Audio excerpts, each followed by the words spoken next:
Baik Kegiatan 1 Nasional Halaman 1. Di sini saya akan menjelaskan mengenai konsep pendidikan. Yang pertama ada definisi pendidik. Pendidik adalah semua orang atau siapa saja yang berusaha dan memberikan pengaruh terhadap pembinaan orang lain agar tumbuh dan berkembang potensinya menuju kesempurnaan. Menurut Abu Dinata, pendidik adalah orang dewasa yang bertanggung jawab memberikan pertolongan pada peserta didiknya dalam perkembangan jasmani dan rohaninya agar mencapai tingkat kedewasaannya.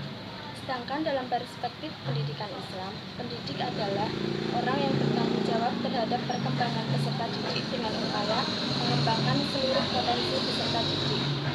Demikian penjelasan dari saya. Mohon maaf apabila ada salah kata. Terima kasih. Wassalamualaikum warahmatullahi wabarakatuh. Assalamualaikum warahmatullahi wabarakatuh. Saya Muhammad Farid Cakroni, NIM 19030161113 akan menjelaskan materi tentang kompetensi pendidik. Oke, langsung saja kita masuk ke materi. Kompetensi guru merupakan perpaduan antara kemampuan personal, keilmuan, teknologi, sosial, dan spiritual yang secara kafah membentuk kompetensi standar profesi guru yang mencakup penguasaan, pemahaman terhadap peserta didik, pembelajaran, pengembangan, dan profesionalisme. Nah, kompetensi ini menjadi tolak ukur bagi pendidik dalam melaksanakan tugasnya. Pendidik yang berkompetensi tinggi, maka ia akan dapat menjalankan proses pendidikannya dengan baik. Sebaliknya, apabila ia kurang berkompeten, maka akan kesulitan dalam menjalankan proses pendidikannya. Nah, dalam pendidikan Islam, seorang pendidik harus memiliki pengetahuan dan kemampuan lebih dan mampu mengimplisitkan nilai relevan dalam ilmu pengetahuan itu.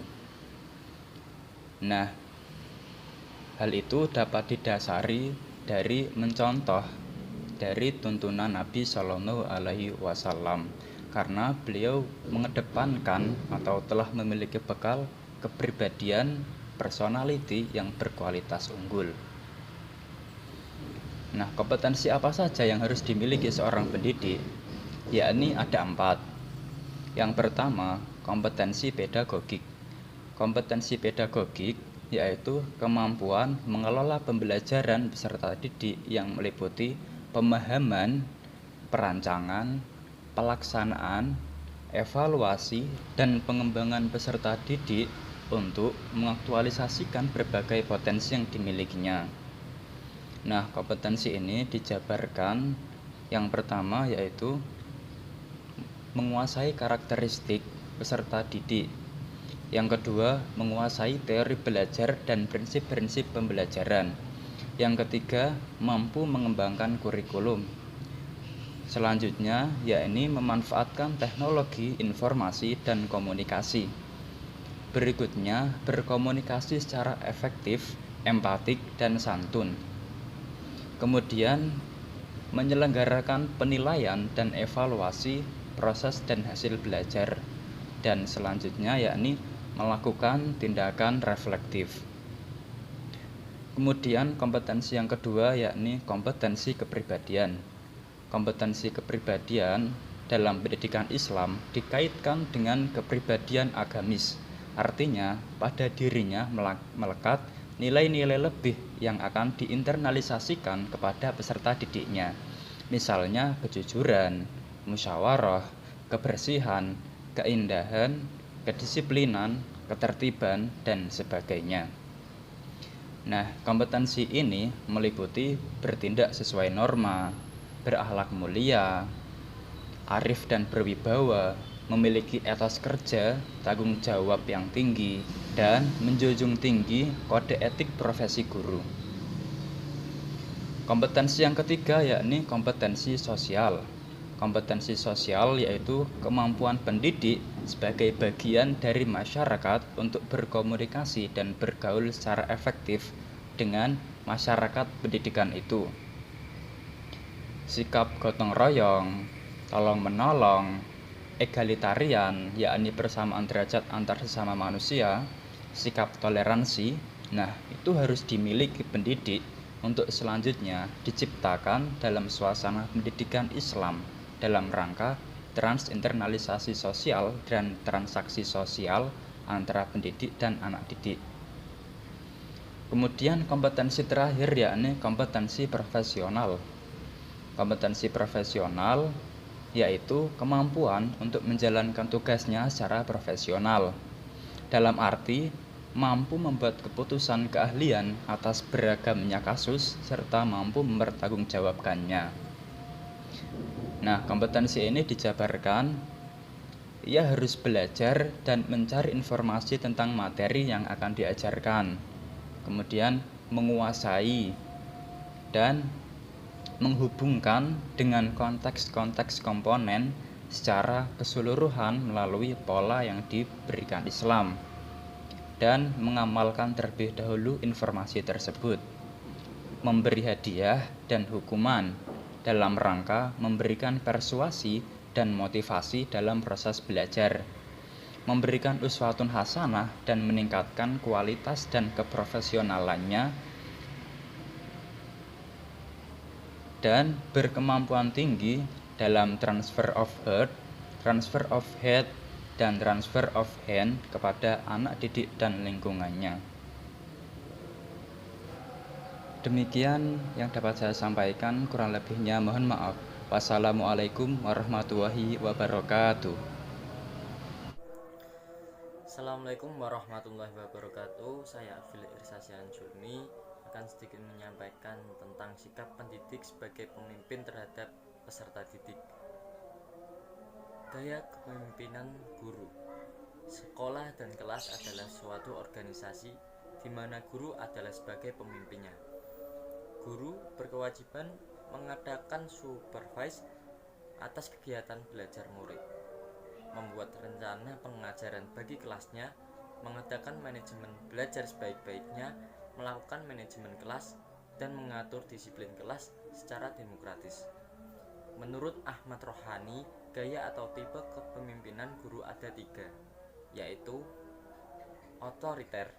Dengan gaya kepemimpinan ini, peserta didik hanya akan aktif kalau ada guru, dan kalau tidak ada, semua aktivitas akan menjadi menurun. Aktivitas proses belajar mengajar sangat tergantung pada guru dan menuntut banyak perhatian guru. Kemudian ada laissez-faire. Biasanya tidak produktif walaupun ada pemimpin. Kalau guru, ada peserta didik lebih banyak melakukan kegiatan yang sifatnya ingin diperhatikan. Dalam kepemimpinan ini, biasanya aktivitas pendidik lebih produktif kalau gurunya tidak ada. Selanjutnya ada demokratis. Gaya kepemimpinan ini lebih memungkinkan terbinanya sikap persahabatan antara guru dengan peserta didik, dengan dasar saling memahami dan saling mempercayai. Peserta didik akan belajar secara produktif, baik pada saat diawasi guru maupun tanpa diawasinya. Kemudian ada sifat-sifat pemimpin. Yang pertama, cakap. Di sini cakap dalam pengertian luas bukan saja ahli skill atau kemahiran teknik dalam satu bidang tertentu, melainkan meliputi hal-hal yang bersifat abstrak, inisiatif, konsepsi, perencanaan, dan sebagainya. Seorang pemimpin harus memiliki ketajaman pikir yang kritis dan rasional. Kemudian, kepercayaan. Menurut Lipon, seorang pemimpin harus memiliki keyakinan yang kuat, percaya akan kebenaran tujuannya, percaya kemampuannya. Sebaliknya, harus mendapat kepercayaan dari pengikutnya. Yang ketiga ada rasa tanggung jawab. Sifat ini penting sekali, sebab manakala seorang pemimpin tidak memiliki rasa tanggung jawab, ia akan mudah bertindak sewenang-wenang terhadap kelompoknya. Selanjutnya ada berani. Berani dalam arti karena benar dan dengan perhitungan. Kemudian ada tangkas dan ulet. Pemikiran seorang pemimpin harus luas, Ia berpandangan jauh ke depan, harus dapat membedakan mana das Sein, mana das Sollen, terutama dalam merumuskan strategi atau menggariskan suatu taktik. Dalam konteks Islam, pendidikan dapat diartikan sebagai proses penyiapan generasi muda untuk mengisi peranan, memindahkan pengetahuan dan nilai-nilai Islam yang diselaraskan dengan fungsi manusia untuk beramal di dunia dan akhirat.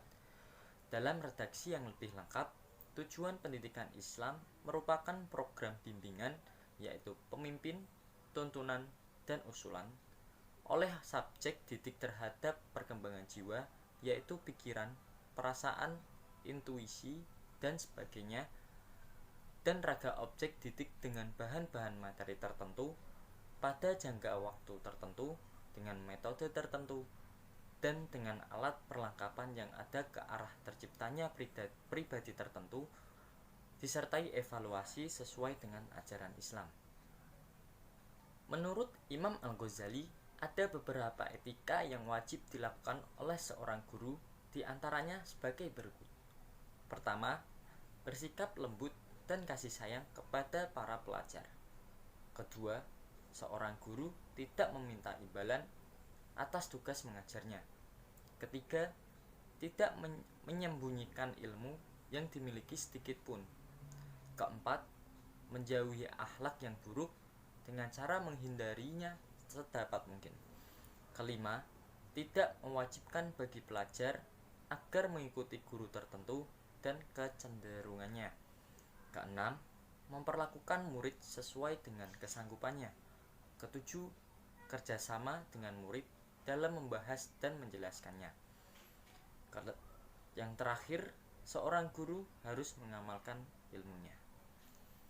Demikian yang dapat saya sampaikan. Mohon maaf bila masih banyak kesalahannya dan kekurangannya. Wassalamualaikum warahmatullahi wabarakatuh.